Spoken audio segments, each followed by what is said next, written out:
अर्चना Chaudhary Hindi classes में आपका स्वागत है। हेलो स्टूडेंट्स, आज हम करेंगे तत्पुरुष समास के उपभेद।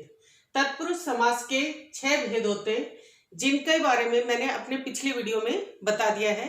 उसका लिंक मैं अपने डिस्क्रिप्शन बॉक्स में दे दूंगी, वहां से आप देख सकते हैं। यहाँ हम करेंगे उपभेद।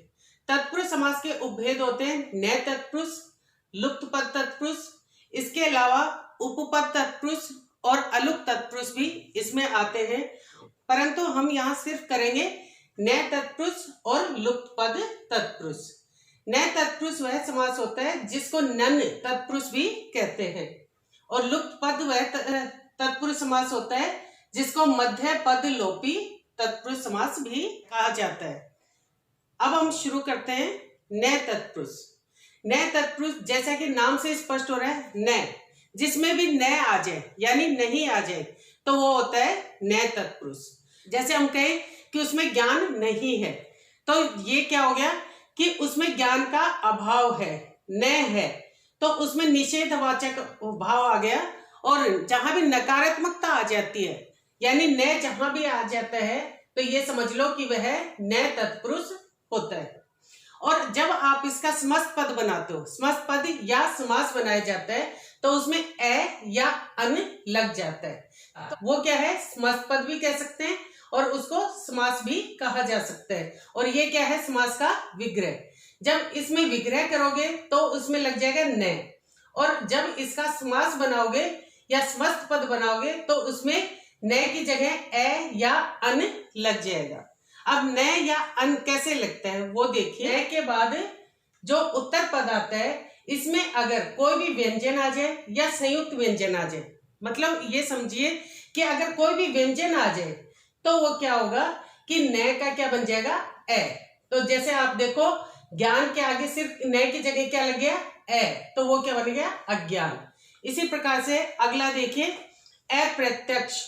इसमें क्या हुआ, नए प्रत्यक्ष।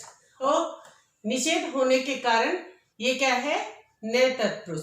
और इसमें नए आ गया तो नए को जब आपने समास बनाया या समस्त पद बनाया तो नए की जगह क्या लग गया, ए। क्यों? क्योंकि यहाँ पे है। पे क्या होता है, व्यंजन। व्यंजन कितने होते हैं, 33 होते हैं, कै से लेकर है तक। और इसके अलावा 4 संयुक्त व्यंजन होते हैं, अक्षय, त्रय, जय और श्रेय। इनमें से कोई भी अगर आ जाए तो वो क्या बन जाता है, नए की जगह आ जाता है उसमें ए। जैसे पे आ गया, पे क्या है, व्यंजन है, तो यहाँ नए की जगह क्या आ गया, ए, तो ये क्या बन गया, अप्रत्यक्ष। अब देखिए अन कब बनेगा। अन में देखोगे कि हलंत है यानी नए इसमें आधा है। अब ये देखो, नए अवसर, नए आ गया तो यानी निषेधवाचक हो गया, तो निषेधवाचक होने के कारण यहाँ क्या हो गया, नन या नए तत्पुरुष। ये आप नए के बाद क्या है, स्वर है, तो अगर नए के बाद स्वर आ जाता है तो नए का क्या बन जाता है, अन। अब ये देखोगे, अन बन गया। अब अन प्लस अवसर, अब आधे नए में ए जुड़ा तो ये पूरा नए बन गया, तो ये क्या बन गया, अनवसर। इसी प्रकार से अगला उदाहरण देखेंगे जो कि इसका स्वर का ही उदाहरण है।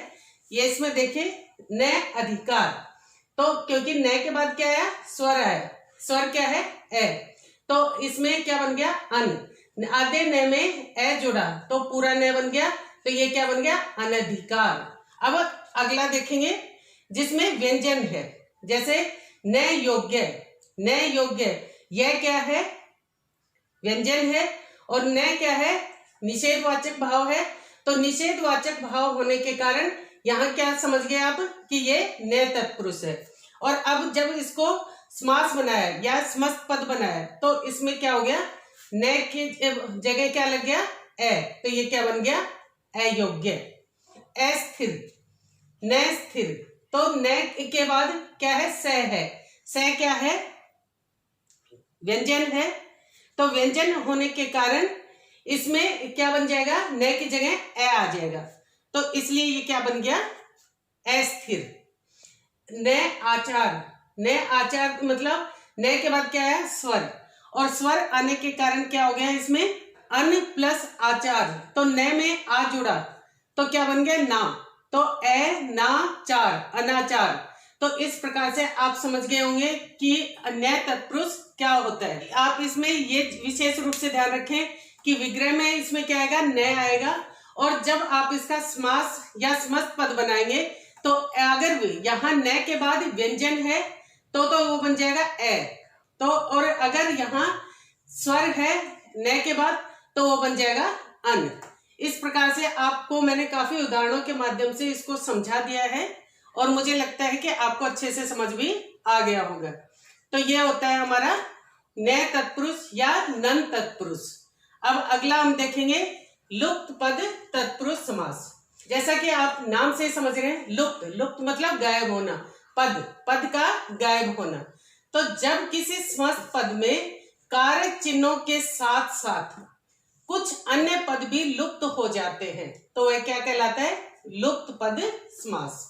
अब तत्पुरुष समास में विग्रह से समास बनाते हो तो उसमें क्या होता है, विभक्ति चिन्ह जो है वो लुप्त हो जाती है, यानी गायब हो जाती है।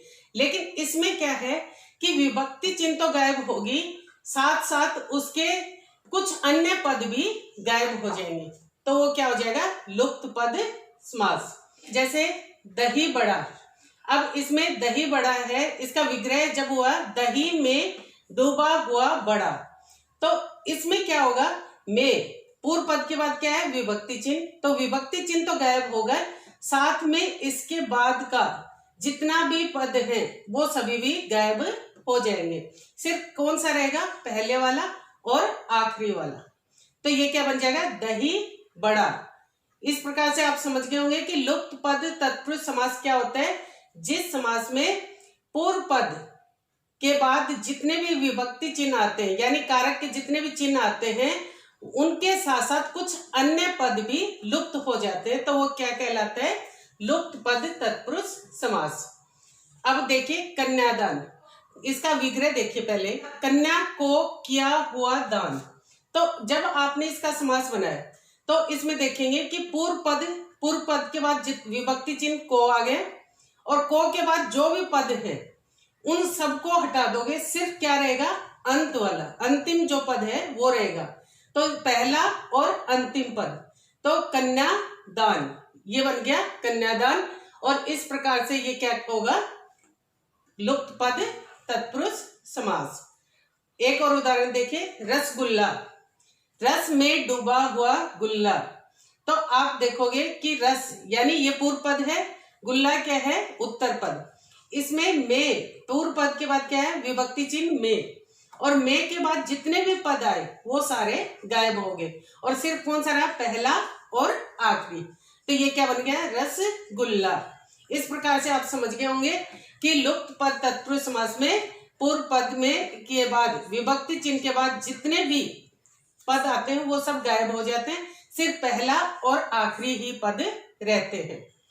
ऊंट गाड़ी, ऊंट पूर्व पद है, उसके बाद विभक्ति चिन्ह से आ गए, और उसके बाद जितने भी पद आ रहे हैं, चलने वाली जितने पद आ रहे हैं वो सारे गायब हो जाएंगे, सिर्फ कौन सा रहेगा, पहला और आखिरी। तो ऊंट गाड़ी, तो ये क्या हो गया, लुप्त पद तत्पुरुष समास। सामान्य तत्पुरुष समास में क्या होता है, सिर्फ विभक्ति चिन्ह गायब होती है, लेकिन इसमें विभक्ति चिन्ह तो गायब होता ही है, साथ में और भी पद गायब होते हैं, इसलिए ये लुप्त पद तत्पुरुष समास कहलाता है। ये देखिए पवन चक्की, यानी पवन से चलने वाली चक्की। अब इसमें क्या हुआ, जब आपने इस विग्रह का समस्त पद बनाया या समास बनाया तो क्या हो गया, पहला पद और अंतिम पद यानी पवन और चक्की ये ही रह गए, और उसके ये जितने भी पद थे वो सभी गायब हो गए। इस प्रकार से आप समझ गए होंगे कि लुप्त पद तत्पुरुष समास क्या होता है। इस समास को मध्य पद लोपी तत्पुरुष समास भी कहा जाता है। वो क्यों कहा जाता है, क्योंकि इस समास में लुप्त होने वाला जो पद है वो अक्सर बीच में आता है। जैसे ये देखोगे कि दही पूर्व पद है, बड़ा जो है वो उत्तर पद है, और जो लुप्त हुआ वो क्या है, बीच में आया है। अब आप नए और लुप्त पद ये दोनों तत्पुरुष समास अच्छे से समझ गए होंगे। अगले वीडियो में हम करेंगे अलुप्त तत्पुरुष और साथ में उपपद तत्पुरुष समास। और उम्मीद करती हूँ कि आपको ये तत्पुरुष समास के उपभेद का वीडियो पसंद आया होगा।